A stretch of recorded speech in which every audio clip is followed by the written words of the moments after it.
आता पाहूया टॉप 9 मोठ्या राजकीय बातम्या।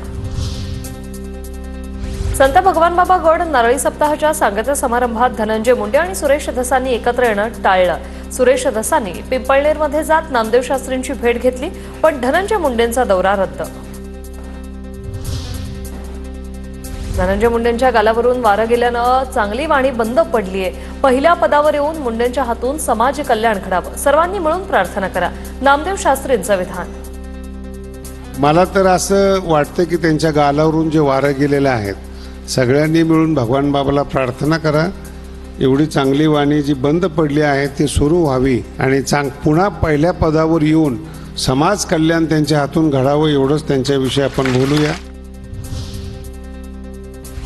श्रीगोंद्यातील संत शेख मोहम्मद महाराज मंदिर जीर्णोद्धारावरून आता वाद पेटण्याची शक्यता। संजीवन समाधीस्थळी मंदिर उभारावं, कमिटीसह ग्रामस्थांची मागणी।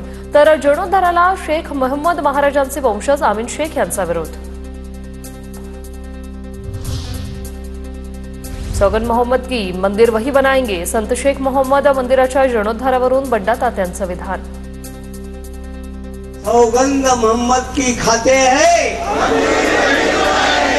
सौगंध मोहम्मद की खाते हैं, सौगंध मोहम्मद की खाते हैं, हम मंदिर बनाए। 40 वर्ष शिवसेनेत काम करताना असं बोगस अधिवेशन कधीच बघितलं नाही। स्वतःचा आवाज कोणी ऐकत नाही म्हणून बाळासाहेबांचा आवाज वापरला। ठाकरेंच्या शिवसेनेच्या नाशिकमधील मेळाव्यावर संजय शिरसाटांची टीका। स्वतःचा आवाज कोणी ऐकत नाही आणि शिवसेना प्रमुखच आवडला। किती लाचारी। आम्ही आमच्या 40 वर्ष शिवसेनेत काम करताना असं बोगस अधिवेशन कधीच पाहिजे। अमित शहांनी बनावट शिवसेना निर्माण केली आणि महाराष्ट्रातील काही लोकांना चालवायला दिली। बनावट शिवसेना स्थापन केली म्हणजे बाळासाहेबांवर अधिकार नाही। संजय राऊतांचा शिंदेच्या शिवसेनेवर घणाघात। साहेब ठाकरे यांच्या नावानं ज्याने एक बनावट शिवसेना निर्माण केली आहे त्याने हे बोलू नये। एक शिवसेना अमित शहांनी निर्माण केली, इथे महाराष्ट्रात काही लोकांना चालवायला दिली, बनावट शिवसेना। त्यांना बाळासाहेबांच्या भूमिका बनावट वाटणारच। बाळासाहेबांचे शब्द एआयच्या माध्यमातून दाखवून बाळासाहेबांचा अपमान करण्याचं काम उद्धव ठाकरेंनी केलं।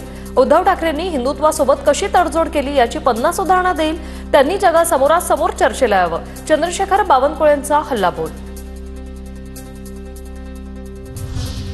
मालवणमधील शिवरायांचा पुतळा उभारणीचं काम पूर्णत्वावर। पुतळा उभारताना ड्युप्लेक्स स्टील फ्रेमवर्कचा वापर। 1 मे रोजी पुतळ्याचं अनावरण करण्याचा सरकारचा प्रयत्न। काँग्रेसचे माजी आमदार संग्राम थोपटे यांचा भाजप प्रवेश जवळपास निश्चित। काँग्रेसचे माजी आमदार संग्राम थोपटे रविवारी देणार पक्ष सदस्यत्वाचा राजीनामा। सोमवारी संग्राम थोपटे यांची अमित शहा यांच्यासोबत बैठक, सूत्रांची माहिती।